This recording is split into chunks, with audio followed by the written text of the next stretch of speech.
Hi guys, welcome back to another anime box unboxing. And today is a very Joshy Josh.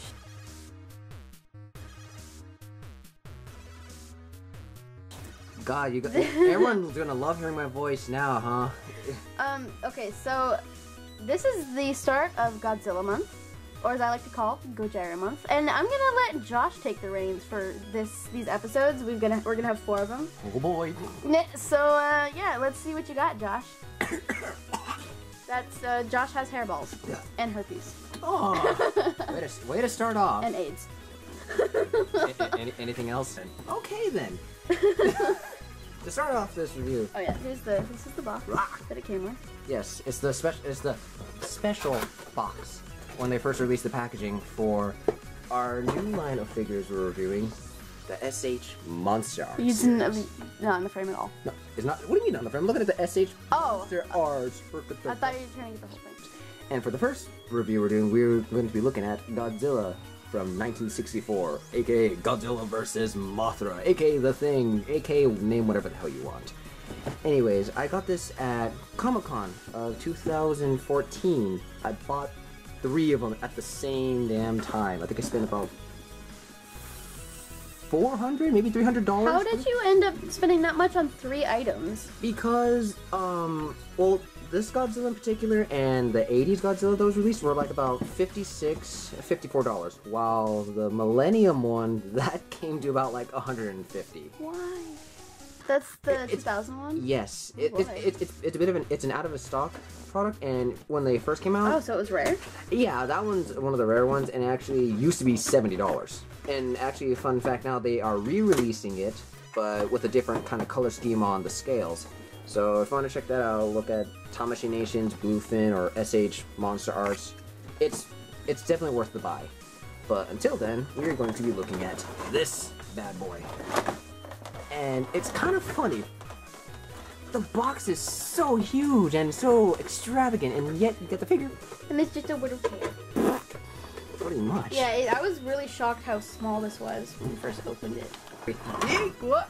Godzilla's coming out strong. Godzilla's a little tippy right now. I mean, tipsy. Tipsy. Yeah, just so you know, a lot of the Godzillas out there are going to be like really, really dark in coloration. So, okay, so the first off, let's kind of get on about the little specs on this guy right over here. Like all SH figure arts, aka monster arts, they all have articulated ball joints. Let's see. Okay, I have a question. How early is this? Like, is this one of their newer ones or their older ones? It is a newer one. Well, I just want to show off some of the articulation. It seems really cohesive and it works well together, and you don't have any like gross, ugly gaps. So you have, you know, the ab crunch like here, but you also have all these different parts that interwork together like a clock. Everything works together, and that leg. It works for like a really smooth positioning. So I personally like it. Yeah, even with the little gaps showing out on his thigh, it doesn't really look that bad. And the one thing I love about SH Monster Arts is those details in particular. His little mouth opens. Yeah, the mouth opens, the hands, the arms. I like how there's like 3 segments of articulation that you can actually mess with in the Godzilla, including his wrist. And yeah, I'm gonna get used to that creaking. I mean, that's the one thing I think you're gonna hear every time you get one of these SH. It doesn't bother me. Yeah, as long as it doesn't break, then you know you really can't break it. And in the arms, they don't. Oh yeah, they do swivel all the way around. Yeah, they do the whole, you know, whoosh. So you can have like scratch his butt or whatever. Or you can just break his arms off. His arm off, just like that. Yeah. One thing to. That they're easy to put in. So. Yeah, one thing to definitely look out for is how much of the tension or how much of a push you can put on these figures. Like you can try. Yeah, they're quite durable. Durable, and you can try and get as many poses and try and, you know, get into that pose you want, and it might take a little while for it to give away before you pop off Godzilla's head over here, but if you can actually stick it just right, and the poses will look freaking amazing. Pretty much, it's like owning, in my case, a little miniature version of Godzilla. Oh, and the tail goes all the way from here up. But yeah, like as you can see, all these articulated joints leaves for very smooth posing for the tail. So I really like that. If you're a fan of the Showa Showa series of the Godzilla. Most people consider Godzilla vs. Mothra like one of the top Godzilla films out there, especially the suit. For some reason, they consider this like the best Godzilla suit within every single Godzilla film. I guess it has a bit of a softness suit, like I guess to the character's look, but it can still have its ferocity. The detailings of his eyebrows to the actual skin textures to his scales itself, they're very, very well done. No, it's a very well made figure, all the way from just those toe claws. They really get detailed in these figures. Just look at those tootsies. Those little tootsies right there. Oh yeah, fun little thing. You can actually arc his foot and everything. Fun to give him that stepping motion right there. And by the way, these guys are kind of sharp too, actually. Yeah, I guess the one thing that kind of disappointed me about this, okay, with SH Monster Arts for Godzilla, you would expect like all of them to have like accessories usually. Like with me, I would expect. Yeah, that was my big letdown. I mean, you got like such this big, extravagant, beautifully well-made box that shows off the film specs, but then, you know, no, me personally, beam breath attack. I would have loved to have that. So the only thing is you have to find a bunch of other Godzilla figures to get those beam breath attacks. Which, and you said that there's different accessory packs, right?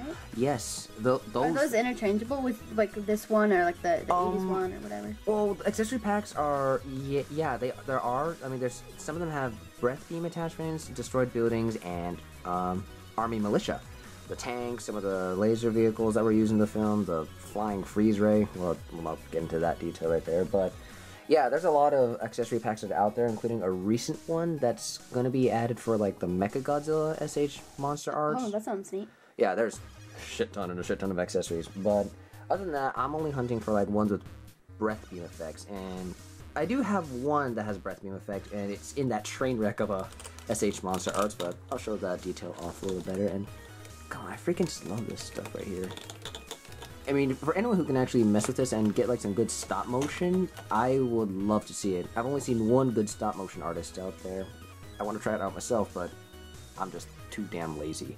Yeah, even as someone who's not into any of the Godzilla stuff, and is not really familiar with SH Monster Arts, I think it's a pretty cool figure. I've only seen this one in the 80s version, and compared to that one, I quite like this one. So even as someone who's not into that, I can still appreciate it. If obviously you couldn't tell, I am a hardcore Godzilla fan out there. If you could only have Miku or Godzilla for the rest of your life, which one would it be? Why would you ask such a question? Because I like to torture you. That is so mean. I can't have them both? No. I'm not gonna choose. I can't pick between the two. I will cheat this one. But, that's right. Josh is a dirty, rotten cheater.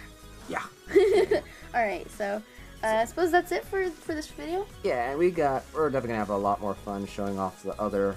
Still got 3 Kings left, and this is only the first review of our 60th anniversary Godzilla month review, even though we haven't been here for 60 years yet. But yeah, this batch is 60 years old, and I'm looking forward to the next 40 years when he becomes 100. But I guess now I have a common question for all of you.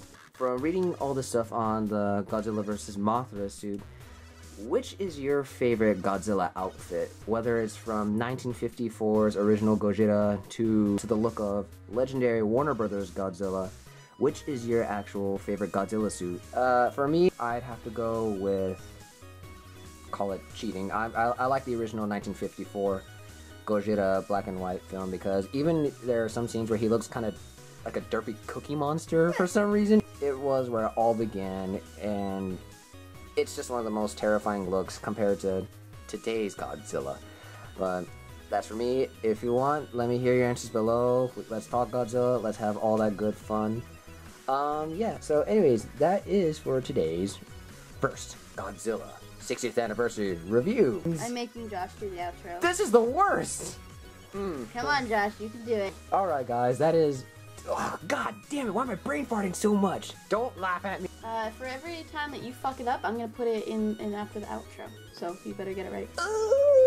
Alright, guys, that is it for this anime box review for our Godzilla month. So please, if God damn it! Ah! Just do your own fucking outro. Yeah. Oh yeah. I'm just gonna make it my own. Fuck it. You have your thing. I have my Surprise thing. me. Give me your Joshy Josh outro. All right, guys. That's the end of this day's review. No, I'm not gonna do that. All right, guys. That is it for this day's review. If you want to see more reviews and other such coolness, please check out the channel for anime blocks below, and feel free to subscribe to see other such coolness. That is all for the night and the day and whatever. Anime box out. Thanks, Josh. No problem.